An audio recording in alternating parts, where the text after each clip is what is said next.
Eu não sei se você já viu aqueles vídeos de times comerciais atingindo a meta no último segundo, no último dia, e uma meta que foi estabelecida muitas vezes há um ano atrás ou há meses atrás. Eu não sei você, mas toda vez que eu via esse tipo de time comercial, esse tipo de coisa me gerava algumas sensações, como será que a pessoa que estabeleceu essa meta tem um controle tão absoluto? Ele tem algum tipo de evidência ou premonição para saber exatamente o número que ele vai lançar para o time e o time conseguir acertar ali, chegar no último minuto para atingir aquela meta, né? Como isso está tão milimetricamente calculado, então sempre me gerou esse tipo de dúvida. E outra sensação era, será que isso é verdade? Será que não tem alguma mentira por trás ali? E a verdade é que existe método para isso, tá? E esse livro aqui, por exemplo, depois que eu li ele, eu entendi exatamente como planejar uma meta, como definir uma meta e como planejar para alcançar essa meta de forma previsível e estruturada. Então nesse vídeo eu vou te explicar como que o nosso time comercial atingiu uma meta de 120 milhões em valor de causa ajuizado e, acredite se quiser, no último dia do mês, no dia 30 de junho, faltando ali algumas horas para o dia terminar, o time foi lá e conseguiu estabelecer a meta que havia sido estabelecida no dia 1º de janeiro de 2025. Aqui eu Tu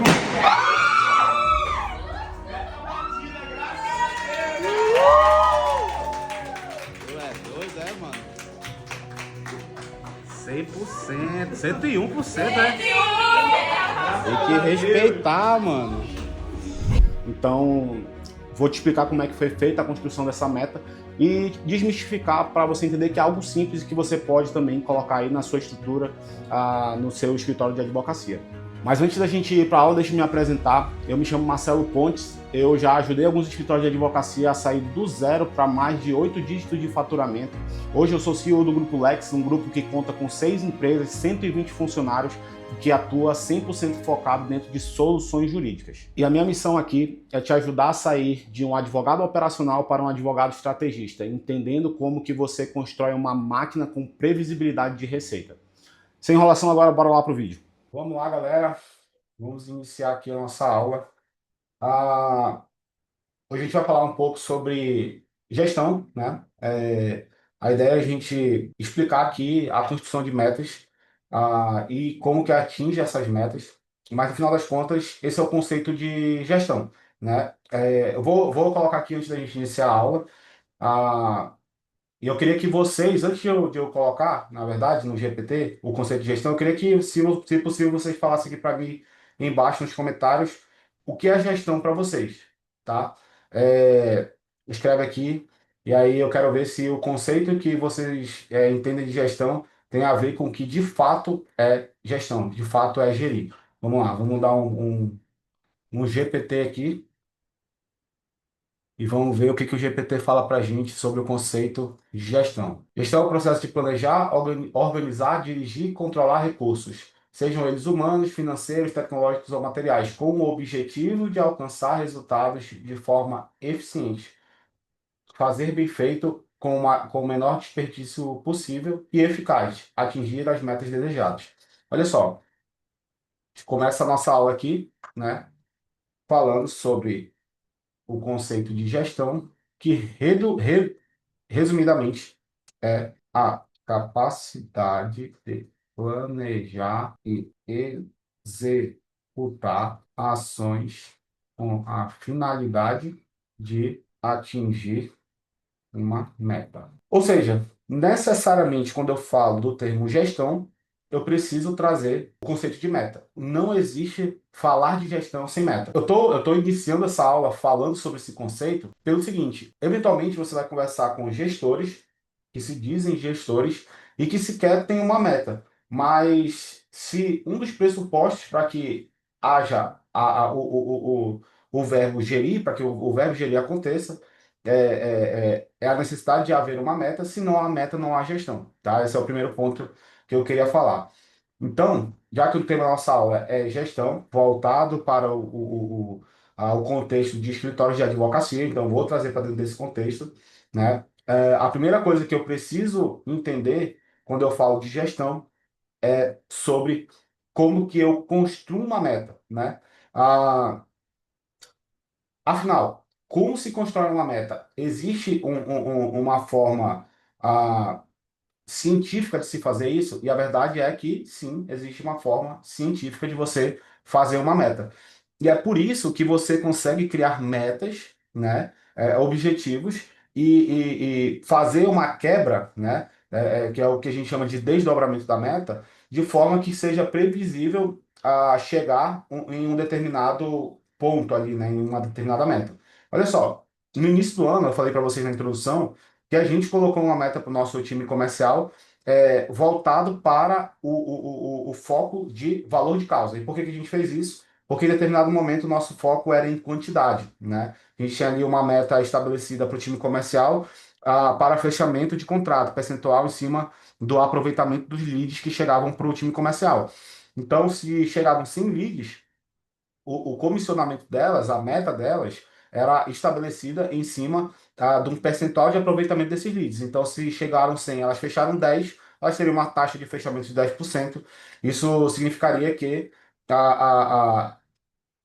quanto maior fosse a taxa de fechamento delas, maior era a comissão. Basicamente era assim que funcionava. Só que isso nos trouxe de aprendizado? Que não necessariamente colocar uma meta sobre um objetivo, né, é a melhor forma de se fazer. O que eu estou querendo dizer?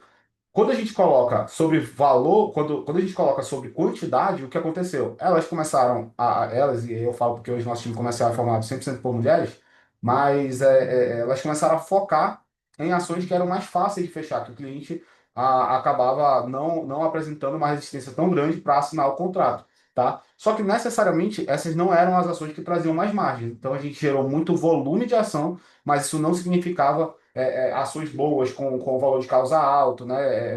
A escala no valor da causa da ação. Quando a gente mudou a métrica para valor de causa, o que aconteceu foi que elas começaram a buscar cada vez mais, dentro do escopo passado pelo nosso time jurídico, né? Pelo time que dá ali a carteira de tese para elas trabalharem, elas passaram a buscar aquilo que tinha um maior valor agregado, tá? Então, no primeiro semestre de 2025, a meta foi estabelecida em cima de valor de causa, né? E aí, com os dados que eu tinha do segundo semestre de 2024, eu consegui fazer um planejamento e chegar ao número de 120 milhões em valor de causa, como meta para o nosso time comercial. Resultado, a gente chegou, né? Eu coloquei aqui, já deixei no. ah, vou pedir para o editor só embaçar aqui o pormenorizado das ações, que é uma questão estratégica, mas aqui a gente conseguiu ver o quanto que a gente teve de entrada no período aí, tá? Do dia 1º de janeiro de 2025 até o dia 30 de 6 de 2025, a gente chegou aí nos 120 milhões 387 mil e 82 reais e 34 centavos em valor de causa, ajuizado em total aí de 5.925 ações, né, protocoladas. Isso aqui são as ações que foram protocoladas. E aí, então, dito isso, a pergunta é, beleza, mas como que, com dados pretéritos, você conseguiu olhar para o futuro e colocar uma meta que o seu time conseguiu chegar de forma a, na unha, vamos dizer assim, né? Bem nos últimos minutos nos 45 segundos 45 minutos do segundo tempo. Simples, vamos lá. Primeiro, pressupõe-se que para fazer uma meta, você precisa ter coleta de dados, tá? E você não precisa ter uma sofisticação de dados muito complexa. Você vai trabalhar com o que você tem, tá? Normalmente, operações que estão escalando, elas vão começar a cobrar, a olhar para métricas de marketing, que são as primeiras métricas que surgem, né? E aí, qual que é a ideia? Vamos lá, vamos trazer aqui agora alguns conceitos que são importantes quando a gente fala de gestão. Primeiro, você vai começar a coletar dados. Quantos leads estão sendo gerados por mês, por exemplo, tá? Então, digamos que o seu time de marketing está gerando uma média de 1.000 leads por dia, por mês. Pronto. Por dia é legal, né? Tem que ter uma escala grande. 1.000 leads por mês, tá? E que o seu time comercial está fechando, em média, 100 contratos por mês. Se você consegue fazer esse controle aqui, isso pode ser numa planilha, não precisa ser super sofisticado, tá? Você já começa a ter métricas. Então, vamos dizer que no primeiro mês você conseguiu ver isso aqui. O meu time de marketing gerou 1.000 leads e o meu time de fechamento de contrato, meu time comercial fechou 100 contratos. Eu já tenho um número. Eu sei que, em média, o meu time fecha 10%, tá? E aí eu posso buscar mais dados para isso aqui. Isso aqui vamos chamar de taxa de conversão, ok? Taxa de conversão. Só que aí eu sei que para eu gerar esses mil leads, digamos que eu gastei, vamos colocar aí um lead a R$ 5, eu gastei R$ 5.000, tá? Então, se eu gastei R$ 5.000, significa dizer que eu gastei R$ 5.000 para gerar 100 contratos, certo? Então, quando eu divido 5.000 por 100, eu tenho aí um contrato a um custo de, vou chamar aqui o conceito correto, um CAC a R$ 50. Então eu já começo a ter um pouco mais de dados aqui, tá? Lembrando, se você não tem dado nenhum, a primeira coisa que você vai fazer para construir uma meta é começar a coleta de dados, tá? E a partir disso, com isso você consegue criar metas, tá? Previsíveis, alcançáveis, que não vão frustrar o seu time. Então vamos lá, a gente já tem algumas informações aqui. Sei que o meu com R$ 5.000 eu consigo gerar 1.000 leads. Com um orçamento de R$ 5.000, eu consigo gerar 1.000 leads. E que a taxa de conversão do meu time é 10% em média. E que isso significa dizer que, com isso, eu consigo gerar 100 contratos, tá? O que dá aí um CAC, um custo de aquisição do cliente, a R$ 50. Fechou? Agora a gente tem essas informações. Vamos dizer que isso aqui foi em janeiro de 2025. Se essas são as informações de janeiro de 2025, se eu quero colocar agora uma meta para fevereiro, tem algumas variáveis, fevereiro é um mês menor, né? Mas tudo bem, vamos considerar como se fosse a mesma quantidade de dias.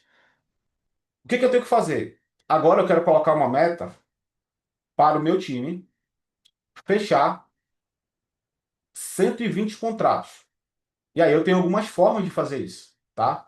Se eu admito que o meu time comercial vai manter a taxa de conversão de 10% e que o custo por lead também não vai mudar, eu só tenho outra variável, só tenho uma variável para mexer, que é o meu orçamento, tá? Então, se eu quero fechar mais, e eu vou admitir que o meu CAC vai continuar a 50, se eu quero fechar 20 contratos a mais, na ideia de fechar 120 agora, significa dizer que eu vou ter que colocar um orçamento maior, tá? Então, eu vou ter que colocar aí, nesse caso, se a meta são 120 contratos, vamos colocar aqui, ó, meta de fevereiro, 120 contratos. Eu vou admitir que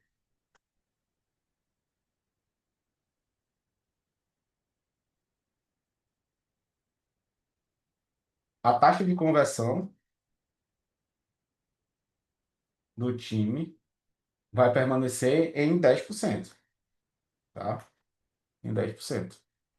Ah, só que agora eu quero 120 contratos, certo? Quero 120 contratos. E que o meu custo por lead, o quanto que eu gasto para gerar cada lead ali, não vai mexer, vai continuar a mesma coisa, tá? O que que significa dizer? A única variável que eu tenho para mexer é meu orçamento, certo? Eu teria que aumentar o meu orçamento aí. Ah, e para gerar os 120 contratos, eu teria que, já que eu estou gastando R$ 50 por contrato, 20 contratos a mais, 5 vezes 2, eu teria que aumentar o meu orçamento em R$ 1.000, então seriam aí, eu precisaria aumentar meu orçamento para 6.000, 1.000. Essa é uma forma de você ter essa previsibilidade, né? Outra forma é você olhar para dar um zoom dentro do seu processo ali e verificar, beleza, a taxa de conversão do meu time foi 10%. O que eu posso fazer para que essa taxa de conversão aumente? E aí, É uma reunião que você vai fazer com o seu time para entender quais são as dificuldades, o que que pode melhorar, será que tem algum script melhor que eu posso fazer no meu atendimento? Será que se eu conseguir fazer o meu lead esperar menos e responder mais rápido ele? Então tem uma série de hipóteses que você pode levantar para tentar fazer com que essa taxa de conversão aumente, tá? Se a sua taxa de conversão aumenta de 10 para 15, vamos mexer nessa variável para ver o que que vai acontecer. Se eu tenho agora uma taxa de fechamento de 15, tá? Em tese, eu posso manter os R$ 5.000, certo? E se eu considero aí um CPL, né, um custo por lead, aqui o nosso lead, eu nem coloquei, né? O CPL, que é o custo por lead, né, foi igual a R$ 5.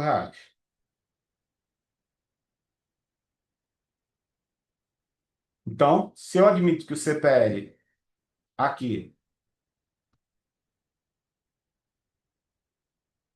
mantém R$ 5, e eu admito que o meu orçamento também mantém R$ 5.000, agora, com o mesmo orçamento, somente porque eu aumentei a minha taxa de conversão de 10 para 15, tá? Significa dizer que se eu gerei os 1.000 leads agora, eu vou estar aqui tendo a possibilidade de fechar 150 contratos. Estão conseguindo acompanhar o racional aqui? Então, essa primeira fase da aula, eu quis explicar o seguinte para vocês, tá? A conclusão da primeira etapa. Vou colocar aqui embaixo. Conclusão. Quando a gente fala de gestão, necessariamente eu preciso de meta. Foi a primeira coisa que a gente entendeu, né? Que no conceito de gestão é você gerir recursos, tá? Sejam tecnológicos, sejam recursos humanos, sejam recursos financeiros, para o atingimento de um objetivo, tá? Como tem na nossa aula é gestão, eu tive que entrar aqui, né, fazer um aprofundamento para a gente primeiro falar de meta, para depois falar de gestão de forma mais ampla. Então, quando a gente entrou aqui para metas, eu trouxe o seguinte: olha, para a gente atingir metas, eu primeiro preciso fazer uma coleta de dados, tá? Para que eu comece a entender como esses números funcionam, essas variáveis interagem entre si, e para que eu consiga comunicar com o meu time uma forma, né, e traçar estratégias para que esse jogo se torne um jogo matemático, previsível, tá?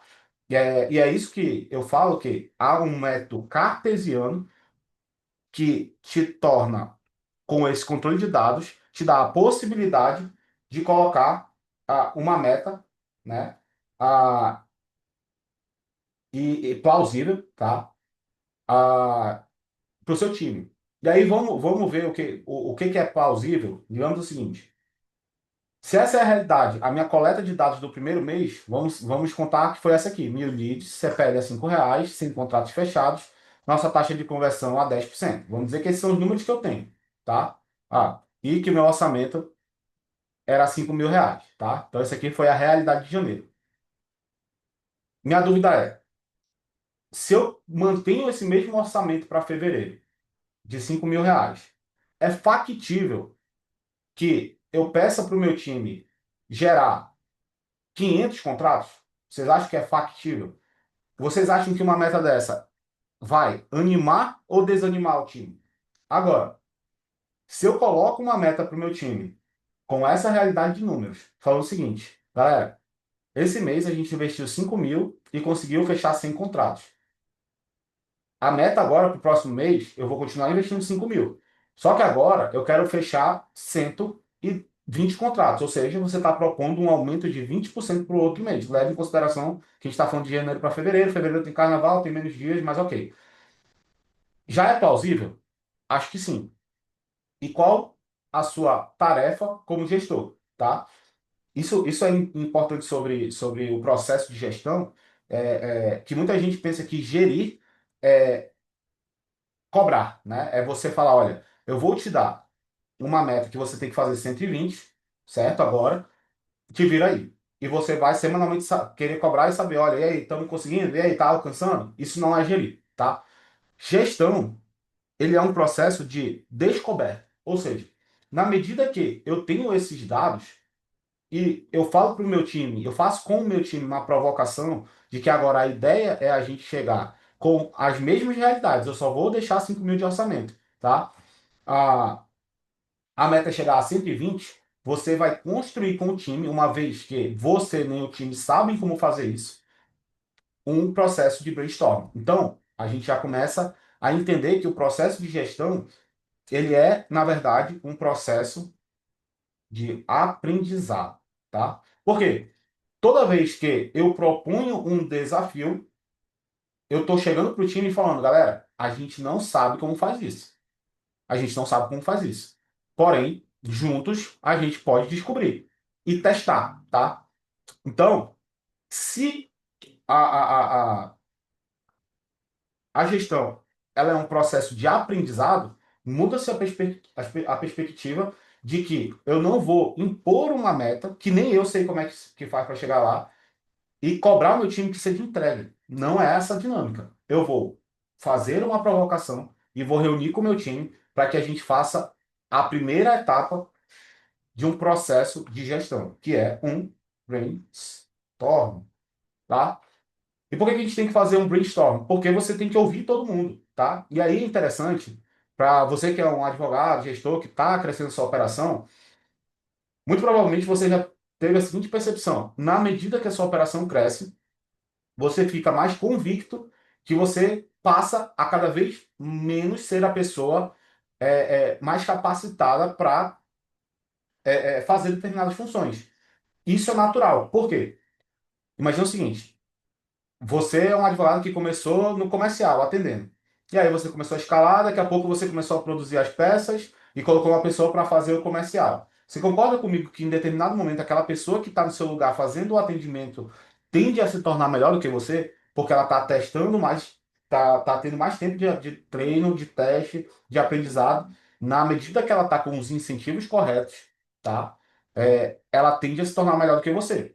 E você ganha escala. É bom que isso aconteça, tá? Então, o primeiro passo da gestão, de você fazer a gestão de uma meta, é você fazer um brainstorm, ok? Vou colocar aqui o passo um. E por que que é importante fazer um brainstorm? Porque na medida que eu tenho um desafio e eu estou em um processo de aprendizado, eu pressuponho que eu não sei, tá? E que nem eu nem o time sabemos. O segundo passo, na medida que você fez o brainstorm, é você fazer um planejamento. Por quê? Vocês vão levantar hipóteses. Será que se eu mudar o meu script dessa forma melhora? Será que se eu testar tal estratégia para o marketing eu consigo reduzir o meu custo por lead? E aí você vai tentar entender como você manipula essas variáveis para conseguir chegar no seu resultado, tá? Ah, então você vai fazer um planejamento, tá? Após o brainstorming, planejamento. Após esse planejamento, você concorda comigo que após o planejamento, em tese, gerou-se um plano de ação, né? Então vamos lá, vamos trazer, vamos aterrissar isso aqui para a gente conseguir entender do que eu estou querendo dizer. Vamos trazer para um caso prático. Já que a nossa meta é sair lá em janeiro de 120, desculpa, de 100 contratos fechados, certo? Por mês. Agora para 120, qual tem que ser o meu planejamento? Como seria o meu planejamento? Vamos dizer, a gente fez o brainstorm e aí no brainstorm a gente pensou o seguinte: olha, se a gente mexer aqui, ali, aqui, ali, a gente vai conseguir fazer o seguinte: eu consigo baixar o meu custo por lead de R$ 5 para R$ 3, tá? Bora colocar aqui essa hipótese, tá? Para R$ 3. Cadê? R$ 3. O que que acontece com essas variáveis se agora o meu CPL é R$ 3 e eu mantenho o meu orçamento de 5 mil? Deixa eu fazer o cálculo aqui. Se eu tenho 5 mil e eu divido por 3, eu vou ter aí. Opa, fiz o cálculo errado. 5 mil dividido por 3. Eu vou gerar não 1.000 leads mais. Cadê? Eu vou gerar 1.666 leads, beleza? Se eu mantenho a minha taxa de fechamento em 10% vezes 10%, olha só o que acontece. Eu vou fechar, na verdade, 166 contratos no mês, tá? O que vai gerar o meu CAC, na verdade, já que agora eu gastei a mesma coisa para gerar mais contratos, 166, eu vou ter aí um CAC, na verdade, não de 50, mas de R$ 30, tá? R$ 30, isso aí.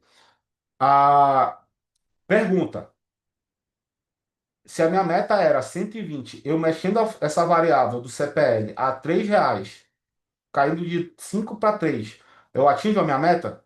Atinjo, porque eu faço 166 contratos. Você concorda comigo que se eu fiz um brainstorm e cheguei à conclusão que se eu fizer a determinada a execução, se eu executar determinada quantidade de criativos, vamos dizer, eu consigo baixar o meu custo por lead ali, vamos dizer que esse foi o planejamento feito. Ok, então, concorda comigo que gerou uma meta? Se eu tenho uma meta agora de baixar o meu custo por lead para R$ 3, essa pode ser uma meta para o meu time de marketing ou para o meu gestor de tráfego, tá? Se você não tem um time de marketing, imagino que você possa ter um gestor de tráfego ou você mesmo está fazendo suas campanhas. Mas agora, eu passo a ter um norte, né? E a meta que eu posso trazer para uma meta macro, aqui a gente está falando que a nossa meta era chegar a 120. Eu posso fazer o que a gente chama, vou colocar esse conceito aqui embaixo, depois eu volto a preencher isso. A gente passa a fazer o desdobramento da meta. Ou seja, se a meta são 120 contratos, ok, mas o que eu preciso fazer em cada etapa do processo para que eu construa esses 120 contratos? E isso é fazer a construção de uma meta. A gente ainda está falando de construção de uma meta, a gente ainda não chegou na gestão, tá? Ah, voltemos aqui, né? 2, planejamento. O terceiro é a execução. Por quê? Depois que você executou, que você planejou e você chegou à conclusão que, olha, eu preciso levar a minha taxa de conversão de 10 para 15. E você chegou na hipótese do que você precisa fazer para chegar de 10 a 15. Vamos dizer que você chegou à conclusão que você precisa melhorar os seus scripts de atendimento. Ok. Quando você chegou a essa conclusão, você planejou isso gerou um projeto a ser executado. E aqui você vai fazer a execução. Percebe que o processo de construção de uma meta, né? E o processo de gestão que está associado a isso, eles seguem passo a passo. Eu faço um brainstorm. Por que que eu faço brainstorm? Porque é um processo de aprendizado. Eu não sei como fazer. Na medida que a gente faz brainstorm e a gente levanta as hipóteses, a gente faz um planejamento, tá? Para que aconteça a execução do projeto, tá? A execução dos projetos que a gente planejou aqui na fase de planejamento. Só que, após essa terceira etapa, eu vou ter uma quarta etapa, que é a checagem dessa meta, dessa execução. Ou seja, está sendo executado. Qual que é o grande problema em empresas, tá? E aí, trazendo para a realidade aqui de escritório de advocacia. É que muita coisa é planejada, mas nem tudo é executado. Então, é necessário que você crie uma rotina de planejar, executar e checar a execução, tá? E aí a gente faz um ciclo perpétuo. Por quê? Bora olhar o seguinte, agora bora olhar isso para um período mais longo. Digamos que agora eu tenho os seguintes dados, tá? Vamos chegar aqui nos seguintes dados.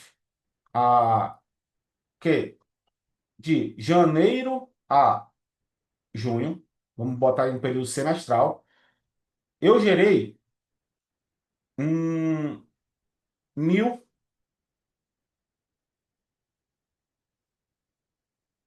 contratos. Bora colocar aqui. 1.000 contratos. Eu tive um orçamento aí de. Não vou colocar 1.000, não, vou colocar 600, para ficar dentro do padrão que a gente já estava colocando, uma média de 100 por mês. Tá? 100 contratos, que eu tive um orçamento de 5.000 por mês vezes 6, 30.000. Orçamento de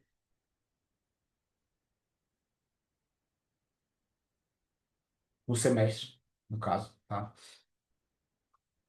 Que eu tive uma taxa de conversão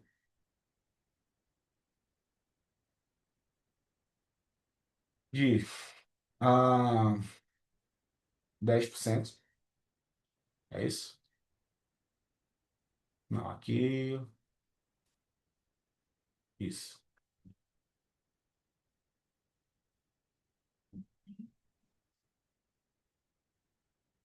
Vamos lá. 30 mil e que gerou.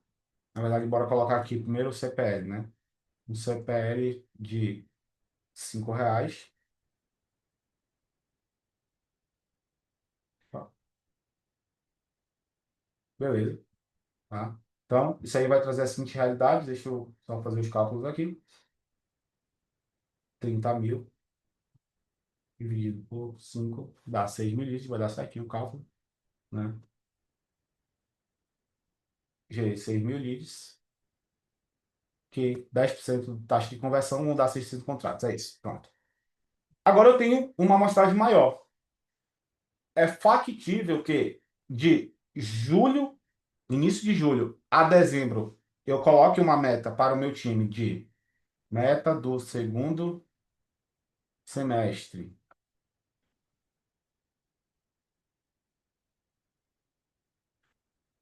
Que eu coloque uma meta de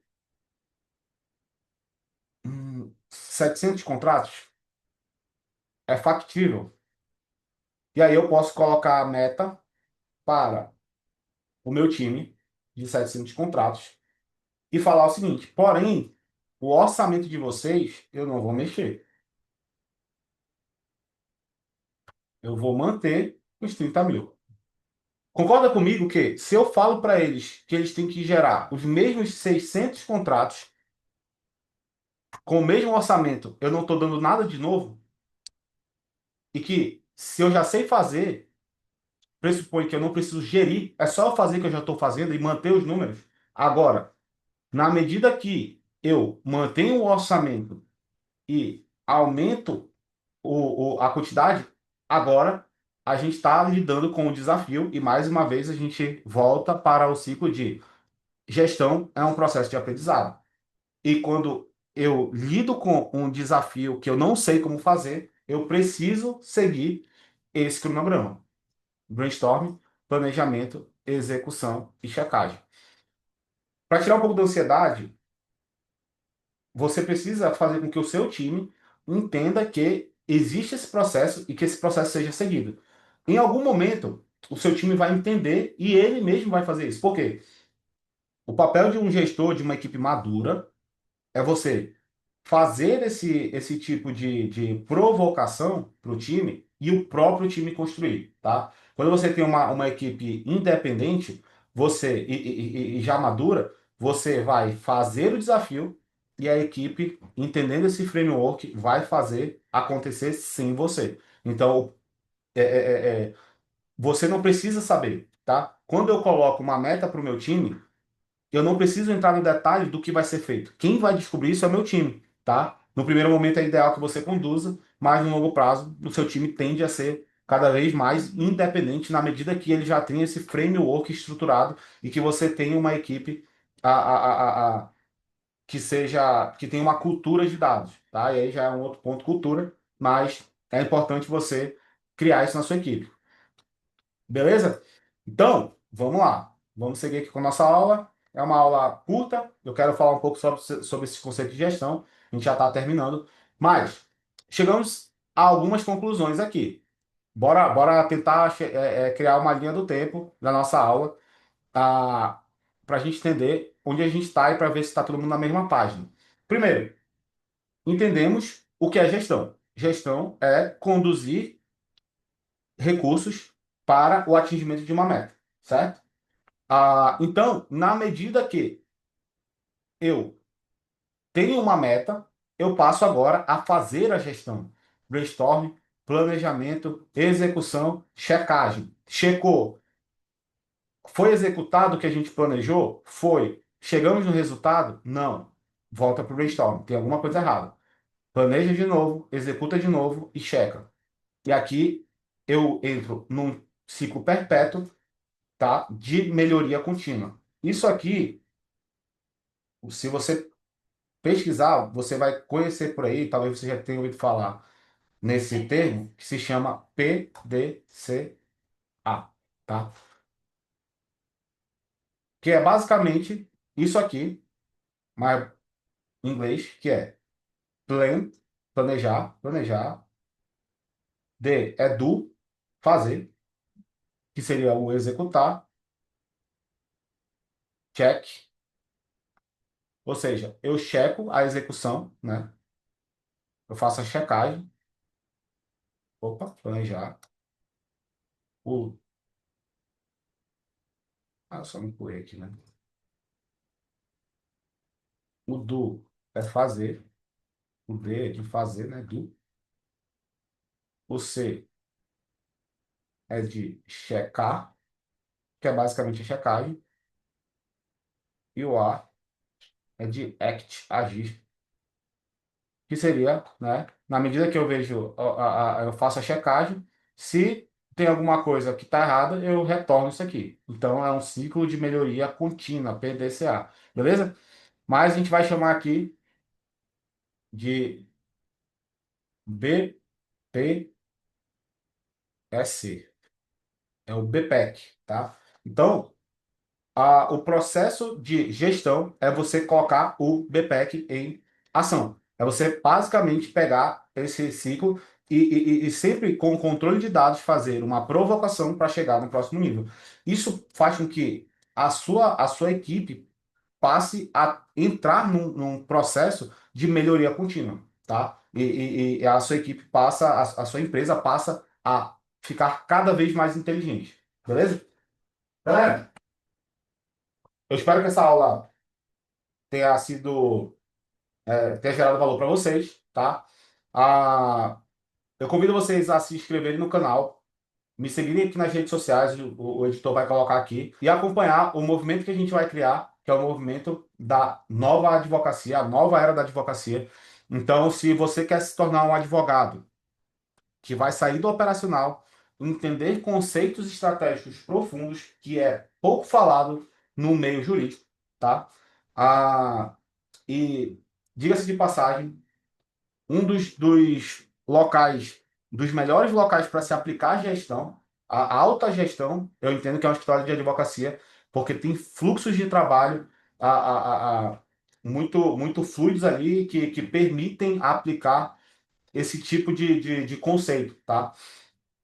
Então, se você quer fazer parte desse movimento, mais uma vez eu te convido a se inscrever no canal, ativa o sininho aí, a gente vai estar semanalmente postando conteúdos. E se você tem alguma indicação de tema que você queira saber, coloca aqui abaixo, tá? Para a gente avaliar e, quem sabe, o que você colocou não vira tema da próxima aula, beleza? A gente se vê no próximo vídeo. Valeu, tchau!